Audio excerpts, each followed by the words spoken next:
Hello everyone, I am educator Pushpanjali and welcome back to Sai Medical Biochemistry. In today's lecture, we will be discussing a very important topic, cardiac biomarkers.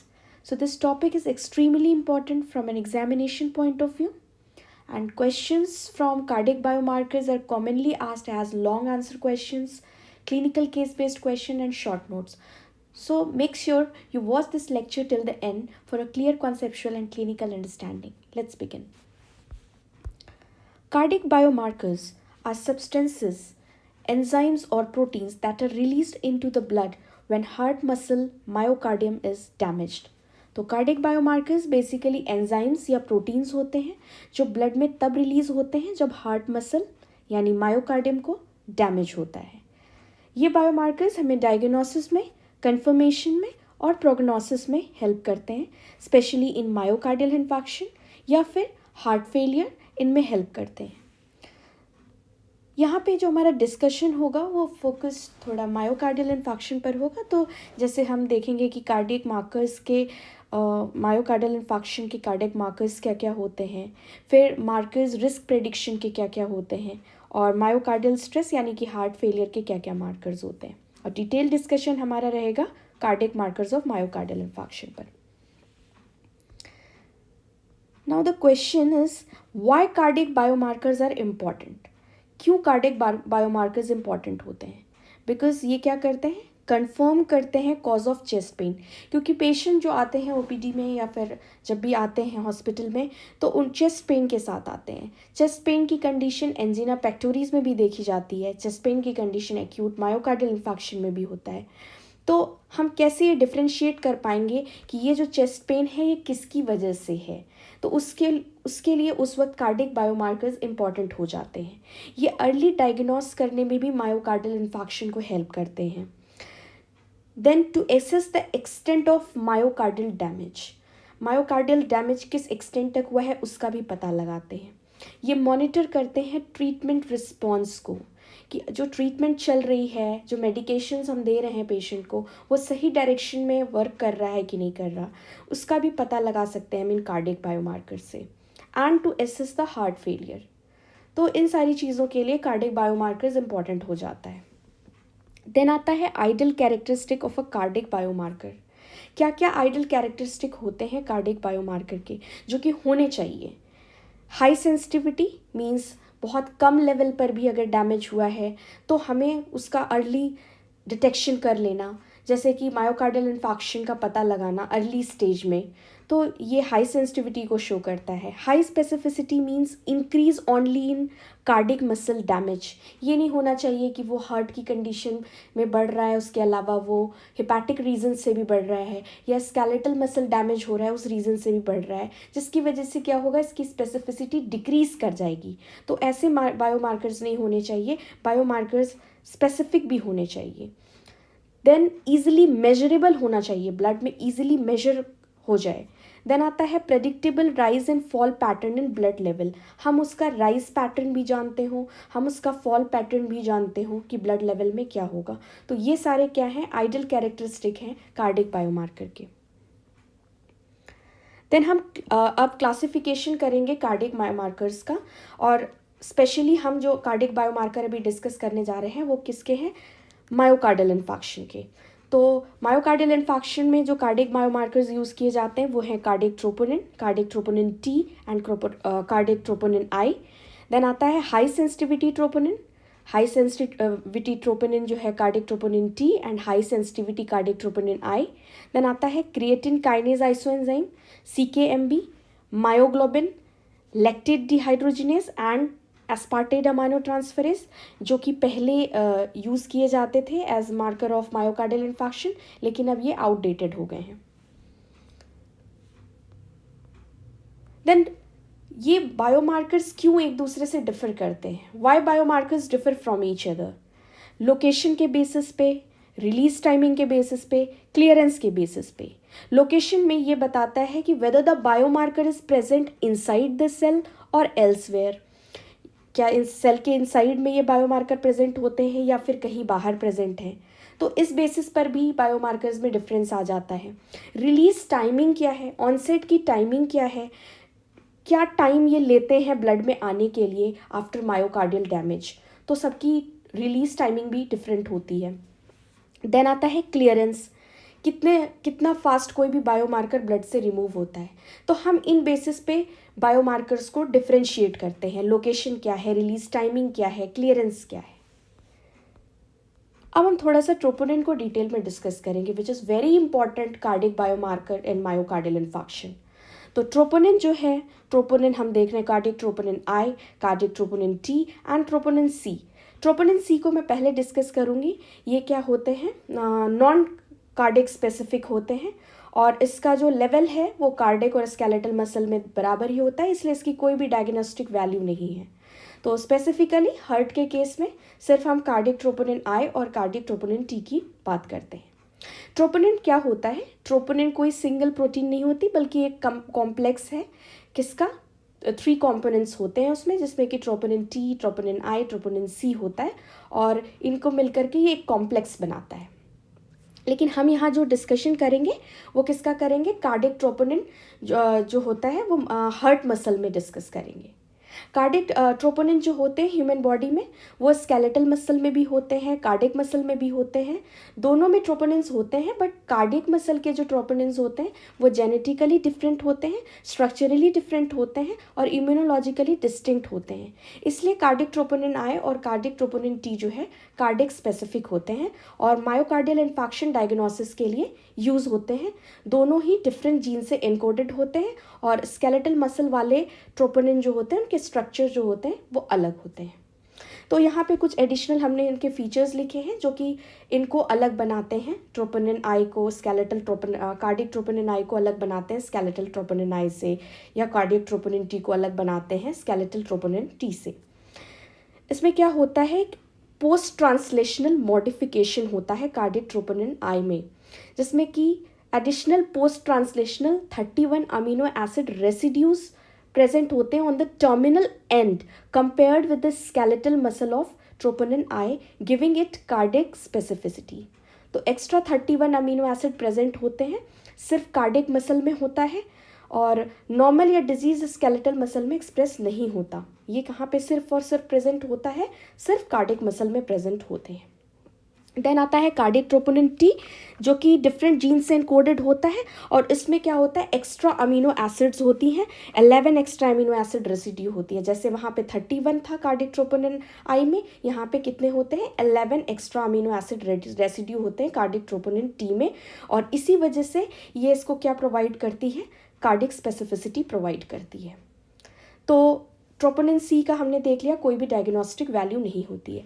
अभी हमने ऊपर discussion किया था high sensitivity troponin की, HS cardiac troponin T and HS cardiac troponin आई। ये high sensitivity तो मतलब show करते हैं, मींस ये बहुत ही ट्रेस अमाउंट में भी क्या करेंगे, ट्रेस अमाउंट में भी डिटेक्शन कर लेते हैं। लेकिन और ये एक्यूरेट डिटेक्शन भी करते हैं, इमरजेंसी में अर्ली डायग्नोसिस करने में ये हेल्प करते हैं। MI को स्पेसिफिकली, MI को मतलब ये रूल आउट करने में फास्टर हेल्प करते हैं ये। लेकिन MI के लिए ये स्पेसिफिक नहीं होते क्योंकि ये सेप्सिस और हार्ट फेलियर के कंडीशन या पल्मोनरी एम्बोलिज्म में भी बढ़ जाते हैं। इसीलिए कार्डिक ट्रोपोनिन आई और कार्डिक ट्रोपोनिन टी जो है वही बेटर कार्डिक बायोमार्कर है। और अगर मैं आई और टी में कंपैरिजन करूं तो cardiac troponin I is more specific biomarker cardiac troponin T से भी। लेकिन कार्डिक ट्रोपोनिन आई और कार्डिक ट्रोपोनिन टी जो है स्पेसिफिक किसके लिए होता है, कार्डिक बायोमार्कर ही है, या कार्डिक स्पेसिफिक बायोमार्कर हम बोल सकते हैं। देन ये ग्राफ है, इस ग्राफ को समझने के लिए इस टेबल को समझना होगा और इस टेबल को अगर हम समझ लेते हैं तो हम क्लिनिकल क्वेश्चंस बहुत इजीली सॉल्व कर लेंगे। तो कार्डिक बायोमार्कर्स जो होते हैं उनका क्या काइनेटिक्स है और क्या क्लिनिकल यूज़ है, इसको अच्छे से याद करिएगा, जो कि क्लिनिकल केसेस को सॉल्व करने में हेल्प करेगा। जैसे कि मायोग्लोबिन, मायोग्लोबिन याद रखिएगा, मॉर्निंग, M से मॉर्निंग, सबसे पहले आफ्टर मायोकार्डियल इन्फार्क्शन जो ऑनसेट होगा 1 to 2 आवर्स में मायोग्लोबिन का ऑनसेट हो जाता है। पीक कब होगा, 6 to 9 आवर्स में होगा। ड्यूरेशन जो इसका होता है, कब तक ये रहेगा, उसके बाद ये ब्लड से क्लियर आउट हो जाएगा, अप्रॉक्सीमेटली 24 आवर्स तक। इसकी क्लिनिकल यूटिलिटी क्या है, ये सबसे अर्ली मार्कर है और क्या करता है, हेल्प करता है रूल आउट MI को इन फर्स्ट 3 आवर्स में, लेकिन ये कार्डिक स्पेसिफिक नहीं होता। CKMB 3 to 6 आवर्स में ऑनसेट हो जाता है और ये इसका पीक लेवल अप्रॉक्सीमेटली 24 आवर्स में देखने को मिलता है और 36 to 48 आवर्स यानी 2 to 3 डेज के बाद क्या होता है, इसका क्लियरेंस हो जाता है।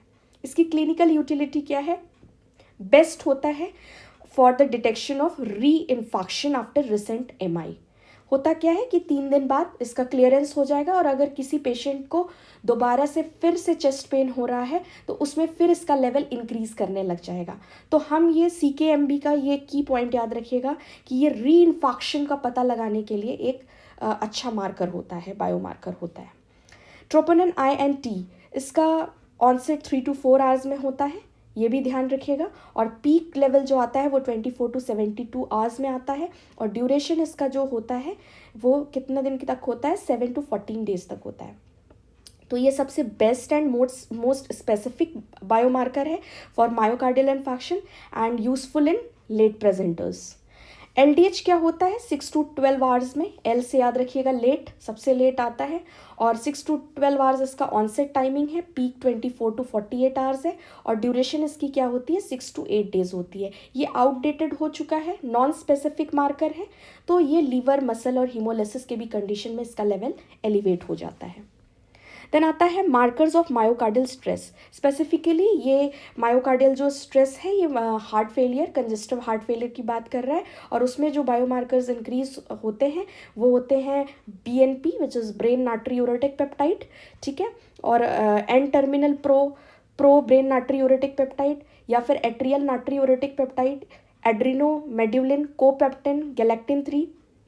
ये सभी क्या होते हैं, मार्कर होते हैं हार्ट फेलियर के, नॉट मायोकार्डियल इन्फेक्शन, इसका ध्यान रखिएगा। रिस्क प्रेडिक्शन के मार्कर्स क्या क्या होते हैं, टोटल कोलेस्ट्रॉल लेवल सीरम में होगा, LDL कोलेस्ट्रॉल का लेवल क्या होगा, बढ़ा होगा, बैड कोलेस्ट्रॉल है ये, HDL कोलेस्ट्रॉल का लेवल डिक्रीज हो जाएगा, लाइपोप्रोटीन का लेवल बढ़ जाएगा, सीरम ट्राइग्लिसराइड्स का लेवल बढ़ा हुआ आएगा, plasma high sensitivity C reactive protein जो है इनका लेवल भी बढ़ा हुआ आएगा और सीरम होमोसिस्टीन लेवल भी जो है वो एलिवेटेड आएगा। तो ये सारे जो है ये मायोकार्डियल इन्फेक्शन के मार्कर्स नहीं हैं, लेकिन ये फ्यूचर में होने वाले हार्ट डिजीज़ेस या उसके प्रोग्रेशन को इंडिकेट करता है और रिस्क को प्रेडिक्शन करने में हेल्प करता है। अब हम सॉल्व करेंगे कुछ क्लिनिकल केसेस जो कि एग्ज़ाम में क्लिनिकल केसेस से क्वेश्चंस आते हैं, पर उसके लिए हमें ये सिम्टम्स हमें ध्यान रखने होंगे। सिम्टम्स क्या है मायोकार्डियल इन्फेक्शन का, तो मायोकार्डियल इन्फेक्शन में जनरली पेशेंट जब भी आते हैं उनकी कंप्लेन ये होती है कि प्रोलॉन्ग्ड कार्डिक पेन होगा उनको या चेस्ट पेन होगा, एंजाइटी होगी, nausea and vomiting, breathlessness, collapse या फिर सिनकॉप की कंडीशन होगी। कोलैप्स सिनकॉप क्या होता है, टेम्पररी लॉस हो जाता है कॉन्शियसनेस का ब्रेन में ब्लड सप्लाई कम हो जाने की वजह से, और ECG में ये वर्ड आप देखेंगे ST एलिवेशन लिखी होगी। तो इस तरह से कीवर्ड को आप क्या कहते हैं याद रखिएगा, ध्यान रखिएगा, जो कि आपके क्लिनिकल केसेस को सॉल्व करने में हेल्प करेगा। और इस टेबल को थोड़ा सा ध्यान कर लीजिएगा, जिसकी वजह से क्या होगा, क्लिनिकल केसेस के जो क्वेश्चंस होते हैं उसको सॉल्व करना हमारे लिए इजी हो जाएगा।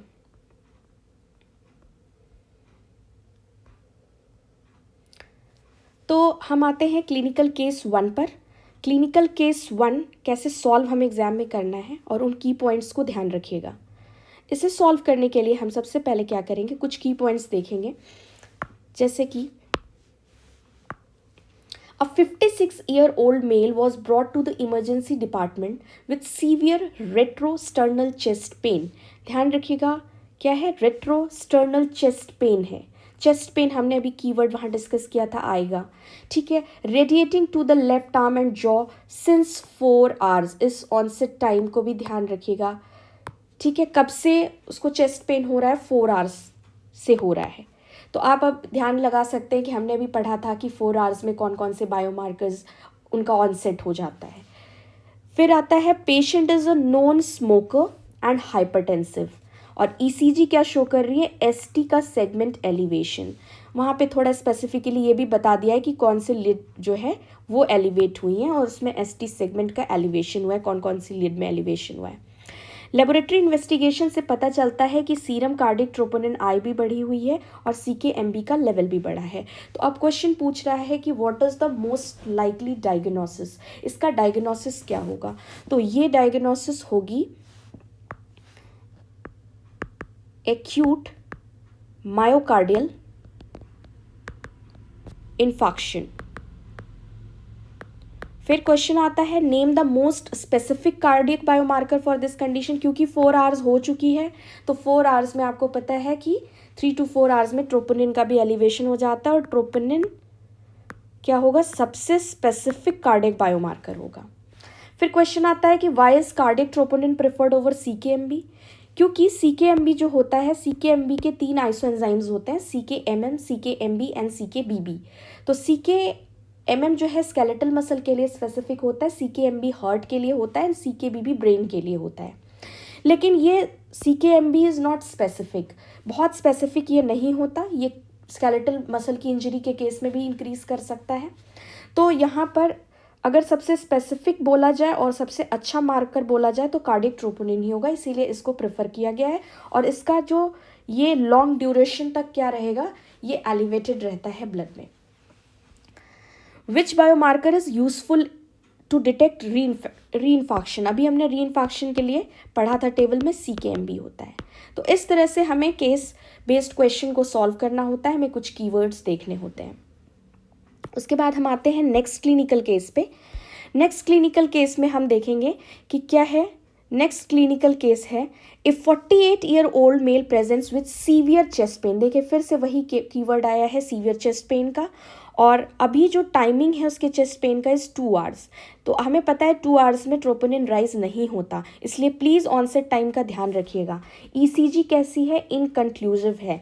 लेबोरेटरी इन्वेस्टिगेशन क्या शो कर रहा है, सीरम मायोग्लोबिन का लेवल रेज शो कर रहा है और कार्डियक ट्रोपोनिन आई नॉर्मल होगी। जाहिर सी बात है क्योंकि 2 आवर्स में ट्रोपोनिन जो होता है वो एलिवेट नहीं करता या फिर ऑनसेट नहीं करता। तो इसकी मोस्ट लाइकली हम इस कंडीशन की जो डायग्नोसिस है वो क्या बोल सकते हैं, अर्ली एक्यूट MI की कंडीशन है ये। Which cardiac biomarker has risen first in this patient. तो इसमें हमें पता है 2 आवर्स में कौन सा सबसे पहले राइज करता है, तो myoglobin. Why is troponin normal at this stage, क्योंकि हमें पता है कि troponin rises after 3 to 4 hours of myocardial injury, whereas myoglobin rises within 1 to 2 hour. ठीक है, तो मायोग्लोबिन क्या होता है, is the earliest marker of myocardial infarction but has low specificity, याद रखिएगा। फिर आता है केस 3। केस 3 में बोलता है a 60-year-old male was admitted with myocardial infarction 4 days ago. He again complains of fresh onset chest pain. Serum cardiac troponin levels are still elevated. तो अब यहाँ क्वेश्चन है कि which cardiac biomarker should be estimated to confirm reinfarction. तो reinfarction अभी keyword हमने पढ़ा था, इसके लिए क्या होता है, CKMB मीन्स क्या होता है, 72 आवर्स में इसका क्लियरेंस हो जाता है ब्लड में। और अगर पेशेंट दोबारा आता है 4 days बाद और फिर से वो कंप्लेन कर रहा है चेस्ट पेन की, तो उसमें CKMB का लेवल क्या होगा, फिर से बढ़ने लगेगा, एलिवेट होने लगेगा। प्लीज़ इसको याद रखिएगा। Why is this biomarker preferred, हमने ये बायोमार्कर क्यों प्रेफर किया, क्योंकि CKMB जो है returns to normal within 48 to 72 hours. So fresh rise indicates re-infarction. तो CKMB is the marker of choice for detection of re-infarction. इसे प्लीज़ ध्यान रखिएगा। फिर आता है केस 4। केस 4 देखते हैं कैसे सॉल्व करना है हमें। केस 4 को सॉल्व करने से पहले मैं LDH फ्लिप बताना चाहूँगी। LDH फ्लिप क्या होता है, इन मायोकार्डियल इन्फार्क्शन क्या होता है। नॉर्मली क्या होता है, LDH2 जो होता है वो इंक्रीज रहता है नॉर्मली और LDH1 का लेवल कम होता है। लेकिन जब किसी को मायोकार्डियल इन्फार्क्शन होती है, क्योंकि LDH1 जो होता है अबंडेंट होता है हार्ट मसल में, तो उसका लेवल क्या होने लगता है, ज़्यादा होने लगता है। नॉर्मली LDH2 ज़्यादा था, लेकिन मायोकार्डियल इन्फार्क्शन के केस में LDH1 ज़्यादा हो जाता है, LDH2 कम होने लगता है। और LDH2 कम हो जाता है और ये फ्लिप पैटर्न हमें देखने को मिलता है। तो LDH फ्लिप मीन्स क्या है, LDH1 level becomes higher than LDH2 in blood. तो ये जो फ्लिप पैटर्न देखने को मिलता है इसे हम क्या बोलते हैं, LDH फ्लिप, जो कि हमें मायोकार्डियल इन्फार्क्शन के केस में देखने को मिलता है। तो क्लिनिकल जो केस 4 है वो इसी पर बेस्ड है, LDH फ्लिप पर बेस्ड है। इसे कैसे सॉल्व करना है? A patient reports to the hospital 6 days after an episode of chest pain. Chest pain है तो मायोकार्डियल इन्फार्क्शन ही होगा। और बायोकेमिकल इन्वेस्टिगेशन से क्या पता चलता है कि LDH1 का लेवल हायर हो गया है LDH2 से। तो नॉर्मली क्या होता है, LDH2 ज़्यादा होता है, लेकिन यहाँ पे LDH1 का लेवल ज़्यादा हो गया है। तो ये बायोकेमिकल फाइंडिंग क्या इंडिकेट करती है कि ये किसकी कंडीशन है? ये MI की कंडीशन है, मायोकार्डियल इन्फार्क्शन की कंडीशन है। And what is this phenomenon called? इस फिनोमिनन को हम क्या बोलेंगे? LDH flip pattern. Very important. ठीक है, तो इसको इस तरह से याद रखिएगा। हमने अलग अलग क्लिनिकल केसेस के क्वेश्चन को सॉल्व कर लिया है। और कीवर्ड्स का ध्यान रखिएगा और टेबल को ध्यान रखिएगा। ऑनसेट टाइमिंग क्या है, कब उसका क्लियरेंस होता है, कब वो पीक लेवल पे जाता है। अगर हम इन बातों का ध्यान रखेंगे तो क्लिनिकल केसेस सॉल्व करना ईजी हो जाएगा। और अगर हम एक राइस सीक्वेंस याद करना चाहें तो उसके लिए निमोनिक है my college teachers late. M से मायोग्लोबिन, C से CKMB, T से ट्रोपोनिन एंड लेट, L से लेट LDH। M से मॉर्निंग, सबसे पहले मायोग्लोबिन आएगा। तो इस निमोनिक को ध्यान रखिएगा। So this concludes our lecture on cardiac biomarkers and their clinical importance. If you found this video helpful, please like, share and subscribe to the channel. For any doubts, feel free to ask in the comments. Thank you for watching.